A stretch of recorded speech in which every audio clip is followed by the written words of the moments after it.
Worldwide. Today is another day. Ayan, so, andito ko ngayon sa Mandaluyong. Meron akong client na hindi na nag-iba sa akin. So, tutulungan ko sila ngayon. Susubukan din namin tinatawag na pagtawid kung papayagan kami ng mga baraha. So, aalamin po namin kung meron pa bang mensahe ang mahal nila sa buhay. Ready ka na tayo? Yes po.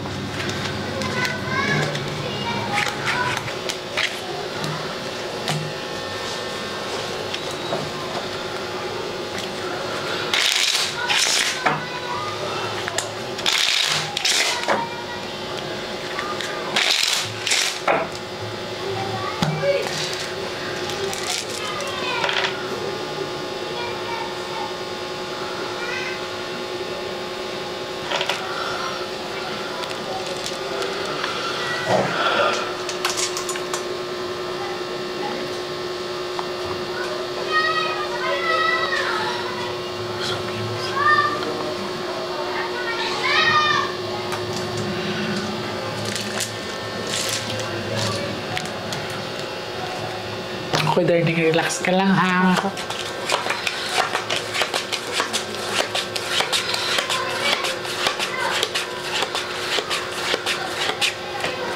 I want you to pick one card. Thank you. So this is you. I'm hoping that this is a red card.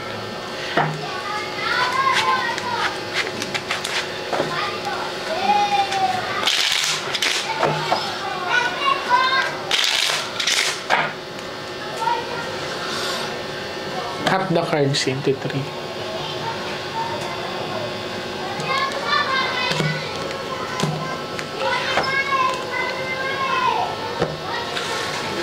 Kuha ka ngayon ng 7 cards, so total lagay mo dito.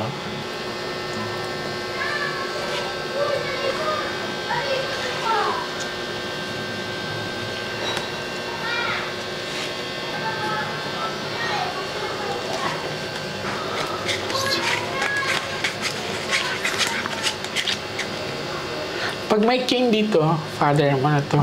So this is you. I'm hoping that this is a red card. Okay, so if you can see it's not a red card, medyo andito pa talaga ang point na hindi ka pa okay. May mga moment pa na naalala mo papa mo or hindi mo pa talaga totally siya tanggap yung pangyayari. So he's communicating with us. Kakasabi ko lang pag may king dyan siya na yan.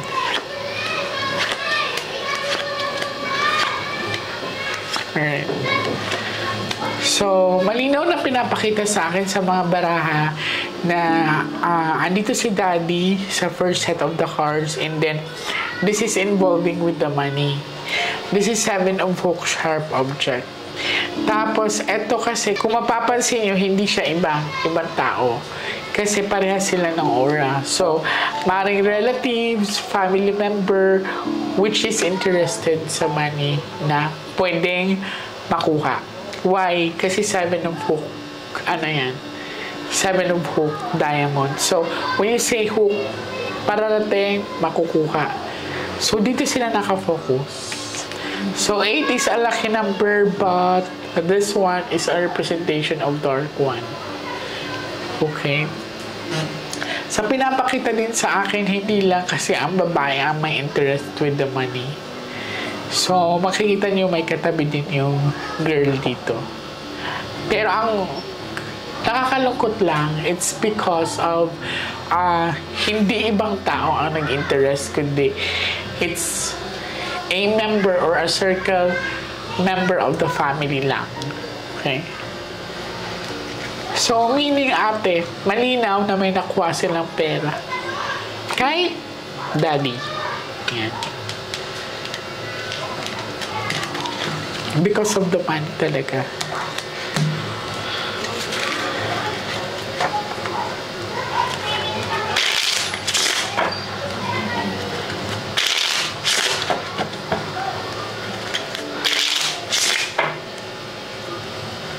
Cut the cards into 3.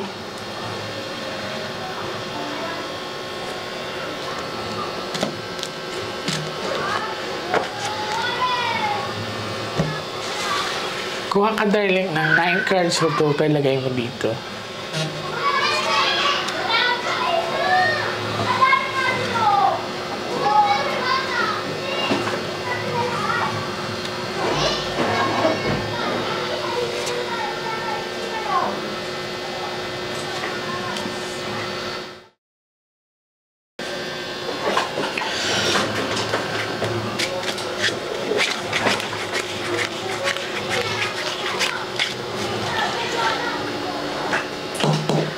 Babae.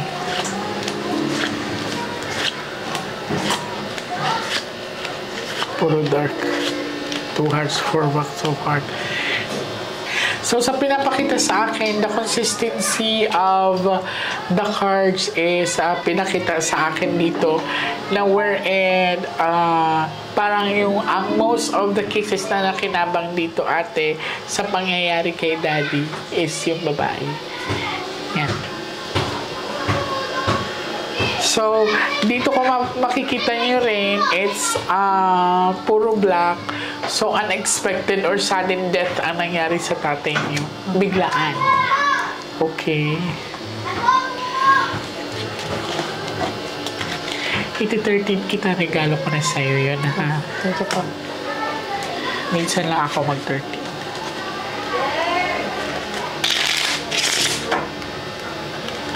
Nakakalungkot isipin kasi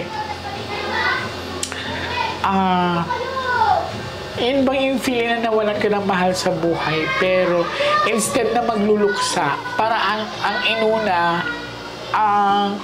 inunang inasikaso or inisip is paano makuha ang pera, parang inisip, or I don't know if there's a clear plan with the financial aspect or yung pera-pera. So, kasi parang mas inisip pa yun kaysa i-prepare kung ano ang aanuhin ni daddy, kung paano yung kakalabasan ng buro niya.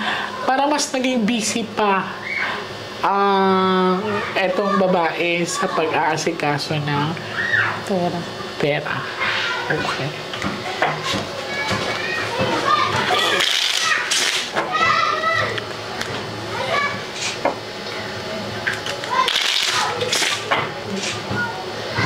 Cut the cards into 3.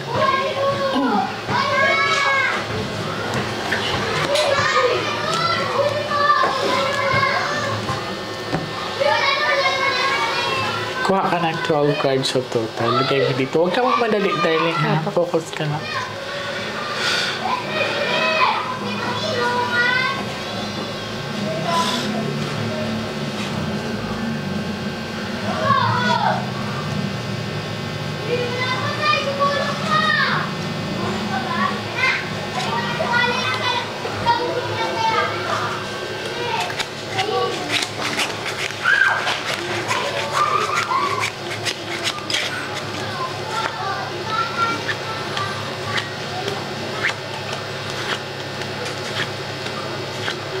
Or box of guard. Money talks. Money talaga. So, si daddy is totally nakatawid na. Ayan. So, 2 hearts. Nakakalungkot talaga isipin kasi yung mga taong pinagkakatiwalaan niya, siguro, yan yung mga nag-traidor. Or masasabi ko talaga pag-traidor, ate. Kasi kung mapapansin nyo, this is 7 of hook diamond talaga. So, ibig sabihin nito, itong mga taong nandito sa baraha, na which is kakilala niya and family member, they have idea na if in any case na mawala na mabilisan or mawala si kuya, may makukuha silang pera. Siguro may nasi-share na info si kuya na may mga savings siya. Ganyan. Nakita rin po ba yung kung sino yung pangalan natin? Titingnan natin kung may babanggitin, ha, pero nakakalungkot lang isipin kasi they have access kasi sa mga personal info, parang pwede nilang i-purge ang perma para makuha lang. So 50-50 chances tayo na makatawid kasi ito na. So lumabas ang Ace of Flower, pero niligaluhan ko si ate ng 13 cards niya. Nakakalungkot as in sobrang sa pagkakaalala ko consistent ang sinasabi ng baraha sa atin. And ayun nga, siguro may nakuha na silang pera ate kasi this is consistent eh. Kasi kung concerned talaga sila sa inyo, pwede sila makipag-coordinate, even you guys, especially sila. Yan ako unang problema. Oo, meron na ate. This is Seven of Books. Sa unang cards pa lang eh. So it's all about money talks.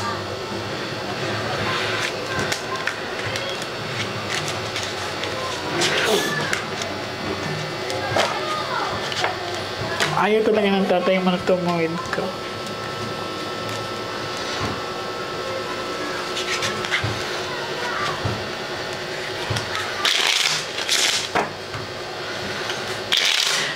Hindi kayo pinapahirapan ni Daddy. Parang pinapakita na dito talaga kung anong reasons na. And cut the cards into it.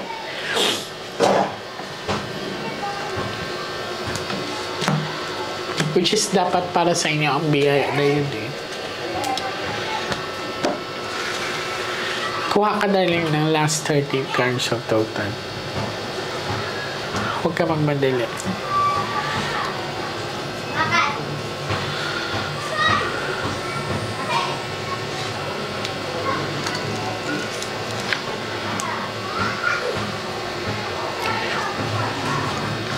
Pagdating kasi sa pera, pagdating sa ari-arian,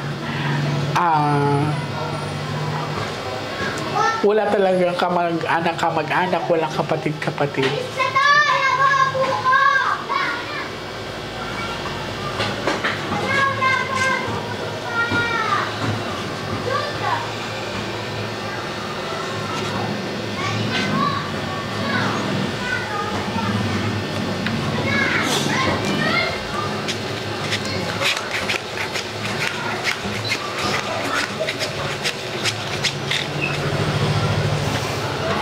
Papa mo.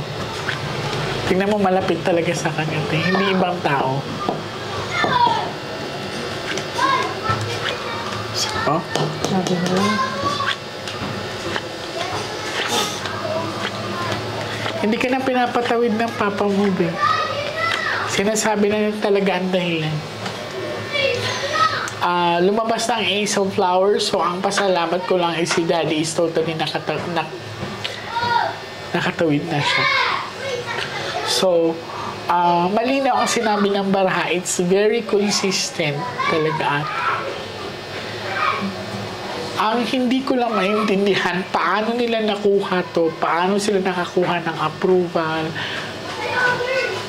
Yung proseso ba, masyadong mabilis? Ganun lang yun. Kaya, nagkakanta rin po sila yun. Tapos, galing po silang bangko kahapon. Nung Kayo? Opo. Tapos, nung napagtanungan po nila sa China Bank, November po kasi namatay si Papa. November din po na-withdraw lahat ng pera. Anong sabi ko sa inyo? Una-una nating meet ate. Diba? I-check niyo sa bank. Magtanong kayo sa bank. Hindi niyo agad inasikaso yun.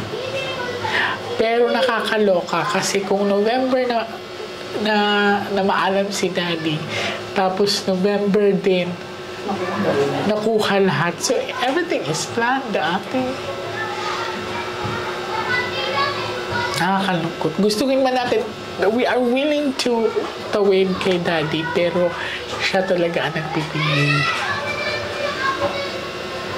We asked for a signs. So, pero, binibigay kasi sa atin ang sagot niya.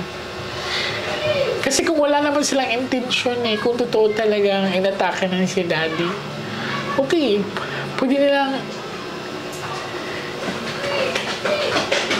ihimlay lang si Daddy. Tapos after noon, kung mayroon makukuha, makipag-coordinate sa inyo or sa mga bata. Ang nangyari na limas. Diba? November, tapos November din nakuha. Ito yung sa company, nahilipan na rin po sa pangalan ng pinakasama. Di ba? Halos lahat po. Babae ang tinuturo dito eh. Kahit i-review niyo yung mga recordings natin before, Yes po. it's same thing. Hindi naman natin kinukontrol itong baraha, pero ikaw ang bumunot. Hindi ko masabi kasi ano ba pangalan mo? Hindi ate, pero hindi siya iba eh. Kumbaga, kung mapapansin mo, family member, nagpaparehas kasi eh. So, maaring couple, maaring kapatid, yan. Basta, babae ang naglimas. I mean, babae ang nagproseso. Ang nakakaloka lang kasi ganun kapilis. Diba? It should be, dapat nga aabot kayo ng mga buwan pa. Kasi ang nagmamay-ari is wala na eh. Lalo po. Hindi ba sila kasal na natin? Oo. Mas may power pa talaga ang mga anak kaysa doon na hindi kasal. So, ibig sabihin nito ate, sa pagproseso ng mga dokumento, may bayaran din na ganyan.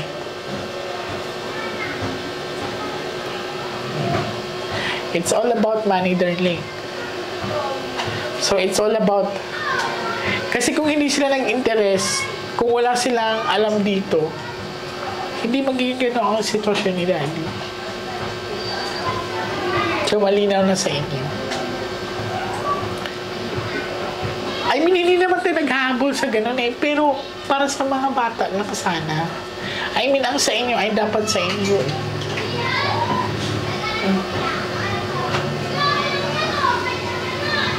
Nakakalungkot. It's because of the money talaga nakikita ng baraha. Kanina pa to, we shuffle the cards together. Hindi to nawawala, hindi rin to nawawala. Ayan. So, 52 cards. Binigyan ko na nga siya ng regalo na 13 cards kung may pagbabago. Same pa rin ang sinabi ng baraha. Pero sa mga nakakapanood ngayon, ang pasalamat ko lang ay si Daddy ay nakatawid na and marapat lang din nabigyan siya ng katahimikan. Naiintindihan ko ang family member na of course they wanted to have justice, they wanted to have an answer sa mga question na nasa isip nila. So hindi pwedeng pababayaan ko lang din sila na hanging. And ngayon na malinaw talaga na pinakita sa akin from the first day na we met each other and from now na ako na pumunta dito para subukan ang pagtawid, pero pinipigilan talaga kami. And I do respect that kay Daddy. Pero lagi kong iniisip na minsan masarap mabuhay ng normal lang.